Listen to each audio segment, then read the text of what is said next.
Hello, സ്വാഗതം പ്രിയപ്പെട്ട പ്രേക്ഷകരെ ഹെവി ഫൈറ്റിന്റെ പുതിയൊരു എപ്പിസോഡിലേക്ക്. കേരളത്തിന്റെ തെരഞ്ഞെടുപ്പ് ചരിത്രത്തിൽ ഏറ്റവും ഹെവിയായ ഫൈറ്റാണ് ഇക്കുറി നിയമസഭാ തെരഞ്ഞെടുപ്പിൽ നടക്കാൻ പോകുന്നത് എന്ന പൊതു വിലയിരുത്തലാണ് വന്നുകൊണ്ടിരിക്കുന്നത്. നമ്മളിങ്ങനെ തെരഞ്ഞെടുപ്പിലേക്ക് അടുത്തുകൊണ്ടിരിക്കുകയാണ്. ഏറെക്കുറെ 140 സീറ്റുകളിലും ഹെവി ഫൈറ്റ് നടന്നുകൊണ്ടിരിക്കുകയാണ്.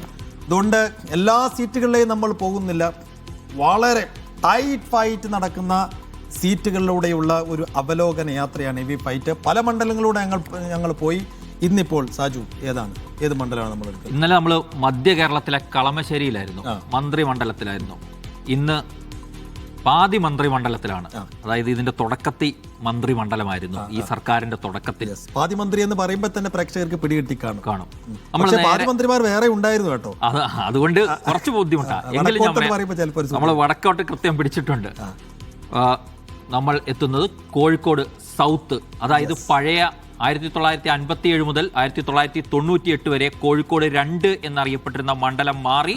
പിന്നീട് 2008 വരെ അങ്ങനെയായിരുന്നു. പിന്നീട് 2011 തെരഞ്ഞെടുപ്പ് മുതൽ കോഴിക്കോട് സൗത്ത് എന്നറിയപ്പെടുന്ന മണ്ഡലത്തിലേക്കാണ് നമ്മൾ ഇന്ന് പോകുന്നത്. കോഴിക്കോട് സൗത്ത് എന്ന് വെച്ചാൽ കോഴിക്കോട് ജില്ലയിലെ 14 നിയമസഭാ മണ്ഡലങ്ങളിൽ ഒരു പിടിയും തരാത്ത ഒരു മണ്ഡലമായി ഇപ്പോൾ കോഴിക്കോട് സൗത്ത് മാറിയിട്ടുണ്ട്. അതൊരു നഗരമണ്ഡലമാണ്. ഏറ്റവും പ്രധാനം മുസ്ലിം ലീഗിനും ഒപ്പം INL-നും വലിയ സ്വാധീനമുള്ള ഒരു മണ്ഡലം കൂടിയാണ്. അതുകൊണ്ട് എന്താണ് ഇക്കുറി കോഴിക്കോട് സൗത്തിൽ നടക്കാൻ പോകുന്നത് എന്ന് വിശദമായി പരിശോധിക്കുമ്പോൾ ആദ്യം കോഴിക്കോട് സൗത്ത് എന്ന് പറഞ്ഞ നഗരമണ്ഡലത്തിന്റെ ഒരു ജനറൽ പിക്ചറിലേക്കാണ് നമ്മൾ ആദ്യം വരുന്നത്. ആദ്യം ആ റിപ്പോർട്ട് നോക്കാം.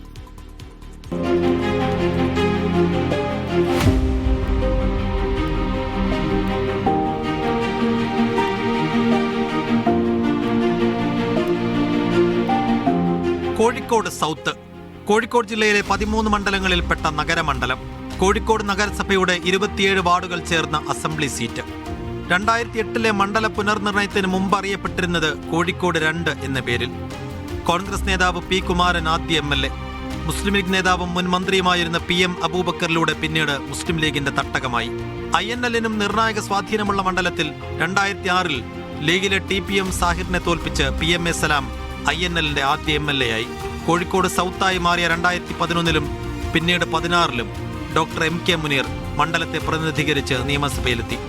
2016-ൽ INL-നായി AP അബ്ദുൽ വഹാബ് മത്സരിച്ചെങ്കിലും സലാമിന്റെ വിജയം ആവർത്തിക്കാനായില്ല. 2021-ൽ പക്ഷേ വഹാബിന് പകരം വന്ന അഹമ്മദ് ദേവർകോവിലൂടെ INL വീണ്ടും കോഴിക്കോട് സൗത്ത് വെട്ടിപ്പിടിച്ചു. മുസ്ലിം ലീഗിലെ അഡ്വക്കേറ്റ് നൂർബിന റഷീദിനെ തോൽപ്പിച്ചാണ് ദേവർകോവിൽ ജയിച്ചു മന്ത്രിയായത്.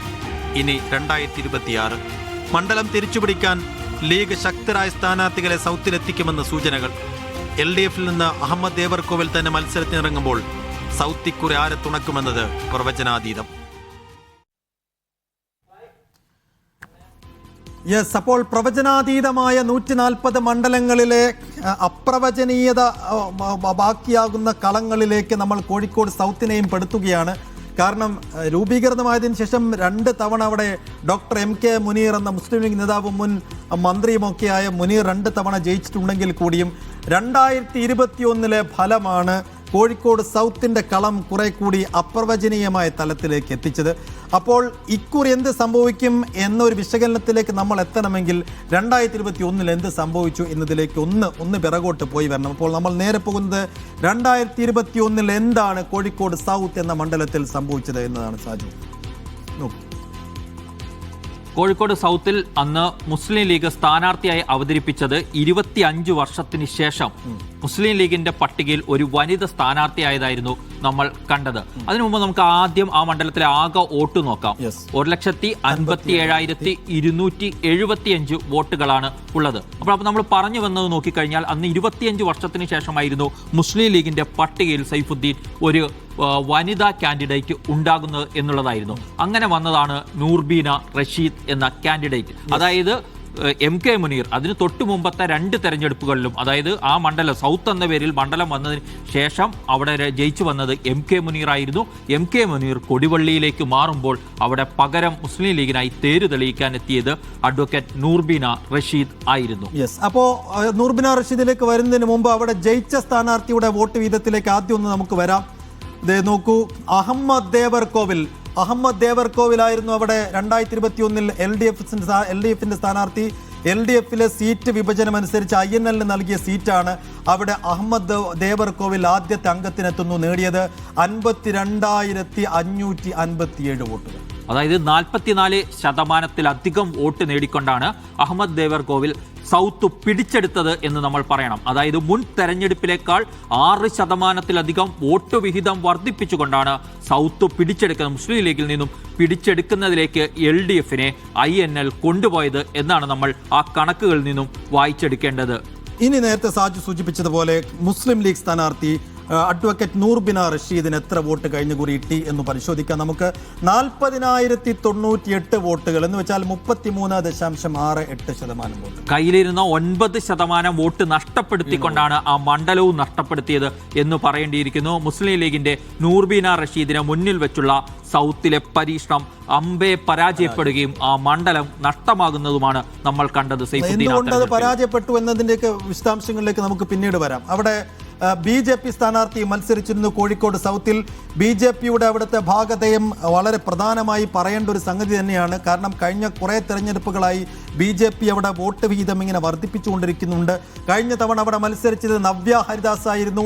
24,873 വോട്ടുകൾ കോഴിക്കോട് സൗത്ത് മണ്ഡലത്തിൽ പിടിക്കാൻ നവ്യക്ക് അവിടെ സാധിച്ചിട്ടുണ്ട് എന്നതുകൂടി കാണണം. BJPയുടെ വോട്ട് വിഹിതം നമ്മൾ നേരത്തെ പറഞ്ഞ പോലെ വിവിധ ഘട്ടങ്ങളായി അവിടെ വർദ്ധിച്ചു വരുന്നതാണ് നമുക്ക് കണക്കാക്കാൻ കഴിയുന്നത്. ഒറ്റ ഒരു ഉദാഹരണത്തിലൂടെ പറഞ്ഞു കഴിഞ്ഞാൽ തന്നെ അവസാനത്തെ നിയമസഭാ തെരഞ്ഞെടുപ്പിൽ BJPയുടെ വോട്ട് ശതമാനം 20% സൗത്തിൽ ഉയരുന്നുണ്ട്. 2011 അത് 8%. 2017 അവിടെ BDJSന്റെ സ്ഥാനാർത്ഥിയാണ് NDAക്കായി മത്സരിച്ചത്. അപ്പോൾ 8 നിന്നും 17 അടുത്ത തവണ BJP സ്ഥാനാർത്ഥി വരുമ്പോൾ അത് 20 ഷിഫ്റ്റ് ചെയ്യുന്നു. അങ്ങനെ BJPയുടെ വോട്ട് വിഹിതം വർദ്ധിച്ചു വരുന്ന കാഴ്ചയാണ് നമ്മൾ സൗത്തിലെ കണക്കെടുക്കുമ്പോൾ മനസ്സിലാക്കേണ്ടത്. ഇനി 2021 ഭൂരിപക്ഷത്തിന്റെ കണക്കിലേക്കാണ് നമ്മൾ വരുന്നത്. 2021 ഭൂരിപക്ഷത്തിന്റെ കണക്കിലേക്കാണ് ഇനി വരേണ്ടത്. നമ്മൾ ആ കണക്കുകൾ പരിശോധിക്കുമ്പോൾ ഭൂരിപക്ഷം കണക്കാക്കുമ്പോൾ ആ ഭൂരിപക്ഷം അതിനു മുമ്പ് MK മുനീറിന് 2 തെരഞ്ഞെടുപ്പുകളിൽ ലഭിച്ചതിനേക്കാൾ കൂട്ടിയ ഭൂരിപക്ഷം വാങ്ങിക്കൊണ്ടാണ് ജയിച്ചു കയറിയത് എന്ന് മനസ്സിലാക്കണം സൈഫുദ്ദീൻ. അതായത് അഹമ്മദ് ദേവർകോവിലൂടെ അതിനു മുൻപുള്ള തെരഞ്ഞെടുപ്പുകൾ നമ്മൾ നോക്കിക്കഴിഞ്ഞാൽ പുനർനിർണയത്തിന് ശേഷമാണ് 2011 ആദ്യം തെരഞ്ഞെടുപ്പ് വരുന്നത്. അവിടെ മുനീറിന്റെ ഭൂരിപക്ഷം ആദ്യ തെരഞ്ഞെടുപ്പിൽ 1376 വോട്ടിന്റെ ഭൂരിപക്ഷത്തിന് മാത്രമാണ് മുനീർ ജയിച്ചു കഴിഞ്ഞത്. 2016 എത്തുമ്പോൾ മുനീർ അദ്ദേഹത്തിന്റെ ഭൂരിപക്ഷം വർദ്ധിപ്പിക്കുന്നുണ്ട്. അത് 6327 എന്ന തലത്തിലേക്കായിരുന്നു ഈ ഭൂരിപക്ഷം മുനീർ വർദ്ധിപ്പിച്ചത്. പക്ഷേ അതിനേക്കാൾ മികച്ച പ്രകടനം കാഴ്ചവെച്ചുകൊണ്ട് മുന്നോട്ട് പോകാൻ കഴിഞ്ഞു. അതായത് 12,459 വോട്ടിന്റെ ഭൂരിപക്ഷത്തിന് നൂർബീന റഷീദിനെ പരാജയപ്പെടുത്തിക്കൊണ്ട് ഈ മണ്ഡലം അഹമ്മദ് ദേവർകോവിൽ പിടിച്ചെടുത്തിരിക്കുന്നു എന്നതാണ് കഴിഞ്ഞ തിരഞ്ഞെടുപ്പിന്റെ ചരിത്രം.